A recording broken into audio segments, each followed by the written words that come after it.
सम्मान करते हैं। जैसा कि उद्धव जी ने और अरविंद जी ने बोला, लोकतंत्र खतरे में है और भारी खतरे में है।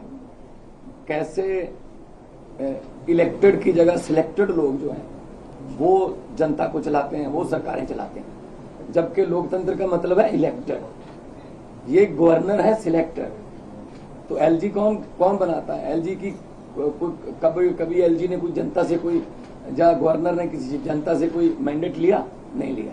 अपनी मर्जी का गवर्नर लगा दिया, अब तंग करो चुनी हुई सरकार को। अगर सरकार इनकी नहीं बनी, हमें भी बजट सेशन के लिए सुप्रीम कोर्ट आना पड़ा। हमारे तो गवर्नर साहब इस बात से भी मुकर गए थे बजट सेशन में कि मैं माई गवर्नमेंट नहीं कहूंगा। तो हमने कहा जी माई गवर्नमेंट क्यों नहीं कहोगे आप? आपकी गवर्नमेंट, आपके सम्मान किया आपने, तो भाषण जो लिखा है वो तो पढ़ना पड़ेगा आपको, वो तो संविधान में है। इसके लिए भी हमें सुप्रीम कोर्ट से ऑर्डर लेना पड़ा कि आपको माई गवर्नमेंट कहना पड़ेगा, वरना दिस गवर्नमेंट कहने वाले थे। दिस गवर्नमेंट मतलब जो राजभवन है पूरे देश में वो बीजेपी के हेड ऑफिस बन गए हैं। जो गवर्नर है वो स्टार कैंपेनर बन गए हैं बीजेपी के। ये लोकतंत्र नहीं है। गुलदस्ते में एक ही तरह के फूल नहीं हो सकते। भारत एक गुलदस्ता है, हर फूल का अपना अपना रंग है, हर फूल की अपनी खुशबू है। तो एक माला की तरह भारत है, हर माला का मन का जो है वो अलग अलग रंग का है। लेकिन ये चाहते हैं हमारा ही हो सब कुछ, हमारा ही हो सब कुछ, हम ही राज करें। जैसा कि अरविंद जी ने बताया, अगर जीत के नहीं आते, इलेक्शन से नहीं आते तो बाई इलेक्शन से आ जाते हैं, अगर बाई इलेक्शन से ना आए तो खरीद लेते हैं। तो देश के लिए लोकतंत्र जो है, जैसा कि अदूर जी ने कहा कि विपक्ष नहीं है हम तो देश को प्यार करने वाले लोग हैं। असल में असली जो विरोधी हैं देश के वो हैं जो देश को चला रहे हैं, जो लोकतंत्र की हत्या कर रहे हैं, जो हर रोज धज्जियां उड़ा रहे हैं लोकतंत्र की। तो दिल्ली की, उसके बाद आपको सुन के ताज्जुब होगा, 2015 में शक्तियां छीन ली, तब 67 सीट आई थी 70 में से।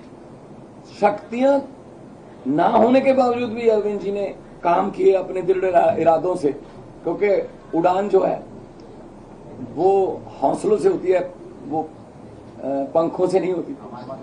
तो शक्तियां छीनने के बाद भी काम किए। 2020 में दोबारा शक्ति दी लोगों ने 63 सीट्स। अब इनको यही दिक्कत है कि हम लोग अब एमसीडी भी हार गए। अब इनको ये लगता है कि हम धीरे धीरे देश में हारना शुरू कर चुके हैं। तो अभी देश को बचाना है, अगर सभी को इकट्ठे होना पड़ेगा। हाँ, कुछ विचारक मतभेद होंगे कई पार्टियों के देश में, लेकिन देश बचाने के लिए हमें इकट्ठा होना पड़ेगा। अगर देश ही ना बचा तो फिर पार्टियां क्या करेंगी? पार्टियों का प्रधान बन के, मुख्यमंत्री बन के क्या करोगे जब देश ही ना रहा?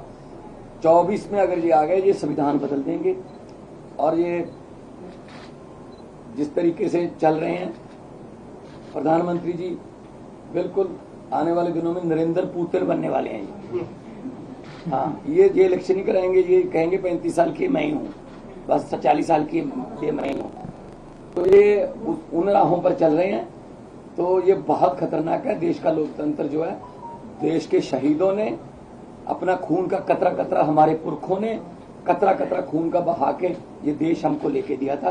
ये किसी के बाप की जागीर नहीं है कि ये देश के मालिक बन के बैठ गए। इनकी कोई कुर्बानी, देश को आजाद करवाने में इनका कोई योगदान नहीं है, लेकिन जो आजादी के परवाने थे उन्होंने देश लेके दिया। और देश को ये किन हाथों में बेच रहे हैं, कैसे हर रोज बैंक बिक रहे हैं, रेल बेच दी, तेल बेच दिया, एयरपोर्ट बेच दिए, सब कुछ बेच दिया। कैसे जो जुडिशरी को तंग किया जा रहा है। तो हम उद्धव जी के पास इसलिए आए हैं कि क्योंकि ये भी पीड़ित हैं, उस जो कुल्हाड़ी लेके बैठे हैं ये दिल्ली में, वो सब पे चलती है। तो इसके लिए हम सबको इकट्ठा होकर देश को बचाने वाली पीढ़ियां हमसे सवाल पूछेंगी, जब लोकतंत्र खत्म हो रहा था तो आप क्या कर रहे थे? कम से कम हम जवाब देने के लायक रहेंगे कि हम कोशिश कर रहे थे, हम इनके विरुद्ध इकट्ठे हो रहे थे, हम लोगों को 140 करोड़ लोगों